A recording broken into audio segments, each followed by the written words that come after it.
Who's going to start us off today? Who's my guy? We got, Dan, there you go. Rochi? Rochi? Wow. That's what we at? Alex, Dan Roach from WBZ Sports. All right. Just a thought on Story was saying a few minutes ago that the job's not done yet. Along those lines, how you managed tonight with this one singular game, trying to get a win, and where did you develop the mentality to go for the jugular each and every game during the playoffs? I think in the playoffs, the cool thing about the playoffs is like you don't have to worry about the next series, the workloads, the back-to-backs. I have to play this guy because he hasn't played in a while. It's just what happened in that day, that night. That's the cool thing about it. Something, Dave. That year I learned so much from him. Like, kid, you got to keep going. Like there's no tomorrow. Win today, and then we'll see where we at the next day. Are you gonna win every game? No, but you have to give yourself a chance every single night. That's the reality of it. And since the first game I managed in 18, that's been the mentality of the group, and it's the mentality for all the other teams. Everybody feels the same way. Sometimes it works, sometimes it doesn't.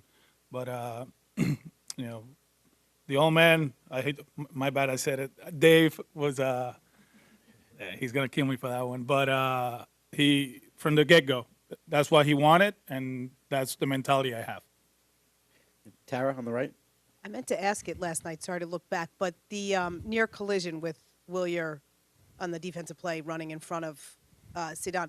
What went wrong, just from your perspective? Is it something you addressed just in case? You know what I mean? Just in case it were to come up again. No. I think these two guys trying to make a play.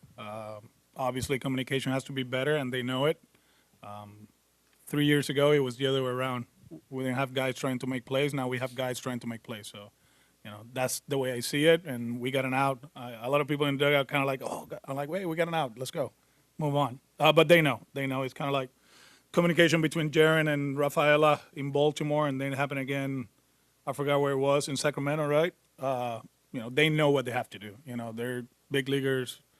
They understand sometimes, like mistakes like that. What I'm going to tell them, hey, communicate better. Yeah, they know it. Yeah, that part, yeah. Far right over there, Ian. Yeah, Alex, your team has obviously won a lot of games in this building this year. How much do you think that will impact your players' confidence going into Game 2 tonight and the rest of the series? Yeah, I think coming here, like I said, it's a place we know, and we know it's going to be loud. It's going to be fun. It's a great place to play. We've been successful this year. We have struggled other years. I think what is going to motivate us is we got a chance to go up north if we win, right, to move on. And this is something that we've been talking about for a while. When you get to October, then you make a run, right? It's not just getting to October. We want to win the World Series, and it just happens that we're here in this stadium. Like I said, we had some good days and bad days, and hopefully tonight is a good one. Pete, down the middle. Alex, you were talking about the influences on you your first year here. How much did Tony La Russa have to do with things like that and kind of guide Tony was you? good. Tony will leave me like a letter or notes every 2 weeks to go over, his thoughts, about the team, about how we were doing things, and that was really good for me. I still remember at the Palace that off day in the ALDS when I interviewed with the Red Sox. One of the questions was like, are you willing to have a mentor with the organization? And like a mentor, like I knew like Tony or Leland, and they're like, yeah. I'm like, I have no problem. I wanted to manage. You could put somebody, whoever, it didn't matter. That was kind of like, yeah, of course. But having Tony around meant a lot, not only for me, but for the rest of the coaches, especially Ramon. They had a great relationship. And that really helped us. Did he have anything to do with the, kind of the aggressive posture in the postseason? Was that something he? No. Not necessarily, okay. No. He never told us how to do things or what to do. He just left his notes, and then from there we learn. Stay there in the middle. Sí. Harold Díaz, de Telemicro en español, la pregunta. Hoy lanza Bello. Tuvo también la oportunidad de abrir la temporada. Un juego importante, no sabiendo si iban a ganar ayer o no ganar hoy. Control con los Yankees lo ha tenido, con Aaron Judge, que es su mejor bateador de los Yankees también. Pero ya como manager, ¿cómo tú colocas a este lanzador joven en su primera postemporada? ¿Cómo tú logras, quitando los números, lograr colocarlo en un segundo juego tan importante como este? Sí, yo creo que se ganó el puesto, se lo ganó a través de la temporada. Fue nuestro segundo lanzador más consistente y el último mes de temporada ya nos habíamos puesto en la mente que de avanzar iba a ser Garrett y Bello. Yo creo que a través del año demostró muchas cualidades fuera de lo que él hace en el terreno de juego, que es muy bueno, pero su madurez, su manera de controlar sus emociones, ya lo han puesto a otro nivel y por eso es la razón que habíamos decidido que él iba a ser el número 2.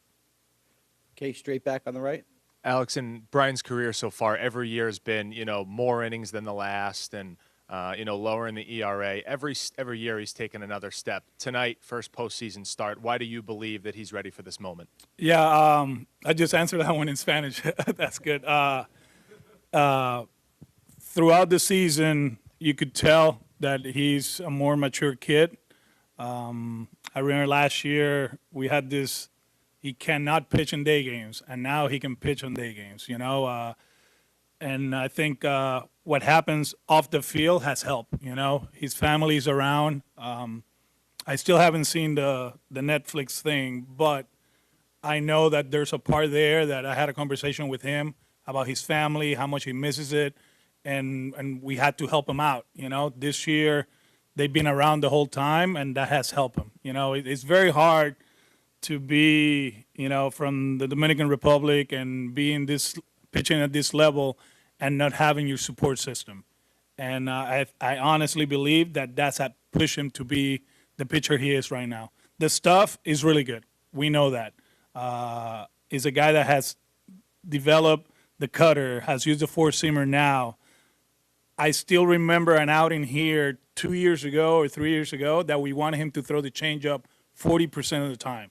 That was a conversation before the game, and now is the total opposite, right? He has so many weapons that I'm not saying the changeup is his worst, but it's not the same changeup as a few years ago, and he's still a good one. So very versatile, a good kid that I told him yesterday, enjoy it, bro. Go out there and have fun, and hopefully he does. Okay, on the right in the back, Gabe. Hey, Alex. How challenging has this been to try to do this without Roman's presence in the lineup, and especially since you've had to kind of recreate the offensive identity on a couple different occasions this year? Yeah, I mean, we started with the two big boys hitting in the middle of the lineup, right? Casas and Rafi. Casas get hurt, Rafi gets traded, the kids come up, they get hurt, and guys, that are good baseball players are doing their job. Eden, Sogi, they've been really good for us. Hammy has played a lot better lately. It's one of those that, and in the playoffs, home runs matter. Like it's very hard to get 3 hits in a row, but this is who we are. This is our offense. We have to grind at bats. We have to take our walks. We have to run the bases well. We have to be on point offensively because we don't have the power other teams have. And yesterday was a good day for us. We have to do it again tonight. Okay, we're good. Thank you. Thanks, Alex. We good? All right. Thank you. Yep.